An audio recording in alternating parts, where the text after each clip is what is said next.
ऋष्यमुख पर्वत निकट हुआ है, प्रभु आगे बढ़े हैं। इसी पर्वत श्रृंखला पर रहते हैं श्री सुग्रीव जी। क्यों रहते हैं? सुग्रीव के भाई का क्या नाम था? बाली। बाली के भय से। बाली का भय क्यों है? एक बार मायावी नाम के राक्षस से युद्ध करने के लिए बाली गए। बाली ने, वो मायावी राक्षस एक गुफा के अंदर प्रविष्ट हो गया। बाली ने सुग्रीव से कहा, भैया जब तक मैं लौट कर नहीं आ रहा हूं, यही द्वार पर मेरा इंतजार करना। अगर 15 दिन के भीतर मैं ना आऊं तो समझना मेरी मृत्यु हो गई है। ये कहकर द्वार पर खड़ा रखा।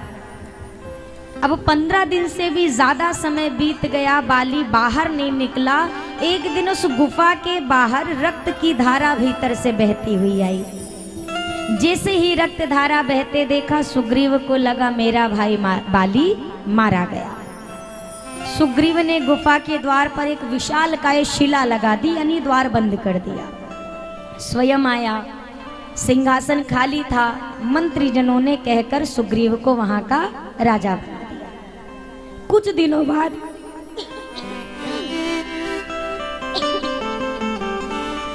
दिनों बाद बाली लौट करके आया। जैसे लौट करके आया, सिंहासन पर सुग्रीव को देखा, क्रोध भड़क गया। कहा कि मेरे भाई होकर के तुमने मेरी प्रतीक्षा नहीं की और यहाँ राज्य के लोभ में राज्य लेके बैठ गए और मैं वापस ना आ सकूं, इसके लिए द्वार भी बंद कर दिया गुफा का।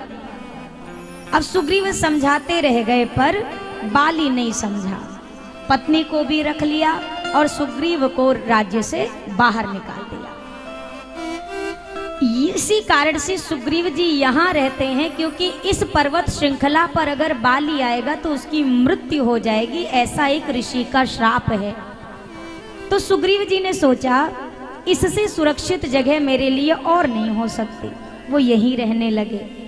यहाँ पर सुग्रीव जी अपने निजी मंत्रिमंडल के साथ रहते हैं, स्वघोषित राजा के रूप में विराजमान है।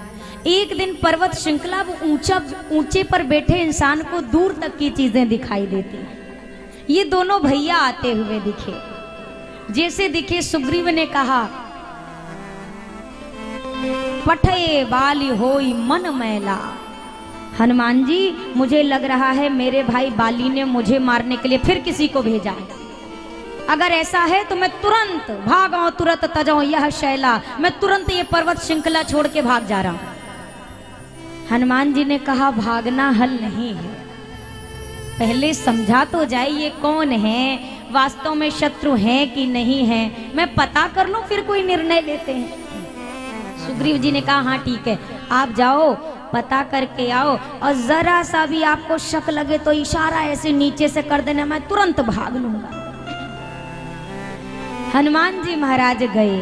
क्या बनकर गए? तो विप्र का वेश बनाया, ब्राह्मण का वेश, और पहुंचे राघव जी के पास।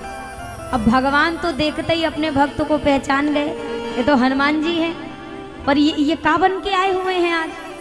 तो ठाकुर जी ने सोचा जब यही छुपन छुपाई खेल रहे हैं तो हम भी एक आध बार खेल लेते हैं। हनुमान जी ने आकर कहा, को तुम श्यामल गौरे शरीरा, क्षत्रिय रूप फिरहु बन वीरा। आप दोनों श्याम और गौर वर्ण के कौन हैं? आपके हाथ के आयुध क्षत्रिय होने की ओर संकेत कर रहे हैं, वेशभूषा मुनियों जैसी है। आप दोनों कौन हैं? धरती बड़ी कठिन है, आपके चरण में देख रहा हूँ अति कोमल हैं। आप क्यों इस कठिन भूमि पर नंगे पांव विचरण कर रहे हैं? क्यों इस जंगल में आए हैं?